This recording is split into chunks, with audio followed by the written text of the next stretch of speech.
Hey there, good morning, happy Friday. I'm going to read you Jennie's Hat today. So sit back and relax and just listen to this great book. It's by Ezra Keats. He's written a lot of great books. Jennie's Hat. Jennie's Hat. And he dedicated it for Debbie Houtzig. A new hat. Jennie's favorite aunt promised to send her one as a present. Jennie waited, and she dreamed and waited some more. Shutting her eyes, she sighed. It'll be big and flowery and, oh, so very beautiful. At last it came. She ran to her room and opened the box. Oh, no, she gasped. It's such a plain hat. Why, dear, I really think it's quite nice, her mother said kindly.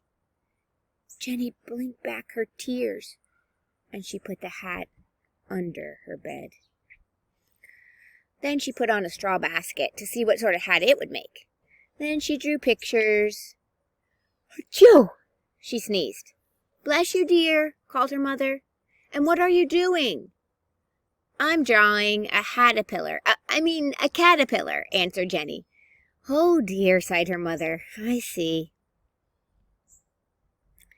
Then she tried on a lampshade, and a little flower pot, a TV antenna, and a shiny pan. But none of these would do. Not really. Jennie noticed that it was 3 o'clock. Uh-oh, time to feed the birds. So she ran to the cupboard, filled a big paper bag with breadcrumbs, and started for the park.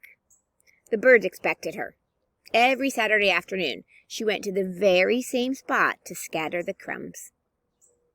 All birds came, so many birds, all sorts of birds. They were fluttering and twittering and cooing. They all knew Jennie. Some ate out of her hand. Others hopped happily on her head.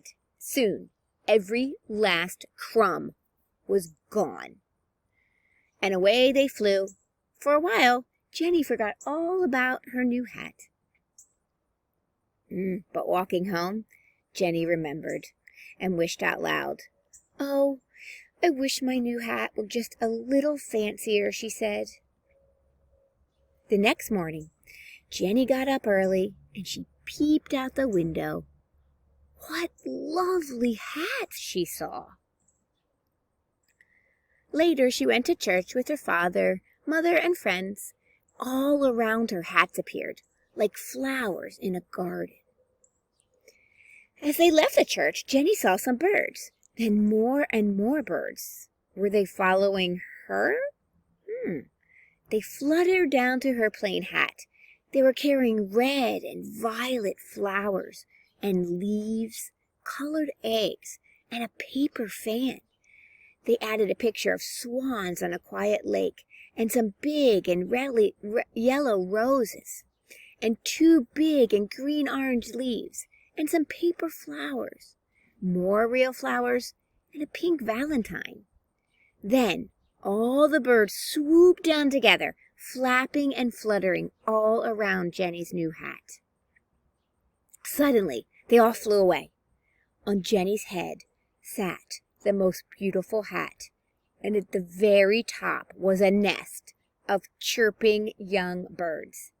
Jennie felt like chirping too, happy from her head to her toes. She felt like she was walking on air. People stared in wonder.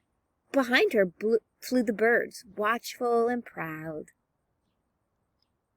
When they all reached her house, the birds, twittering and singing, picked up the nest of their little ones and flew back to their home in the park. Jennie waved goodbye. Thank you, she called, thank you. Jennie's mother helped her wrap the wonderful hat piled high with lovely things. Even after the flowers and leaves had dried, it would be saved and looked at and remembered for a long, long time. The end. What a beautiful story about Jennie's new hat. I hope you enjoyed it.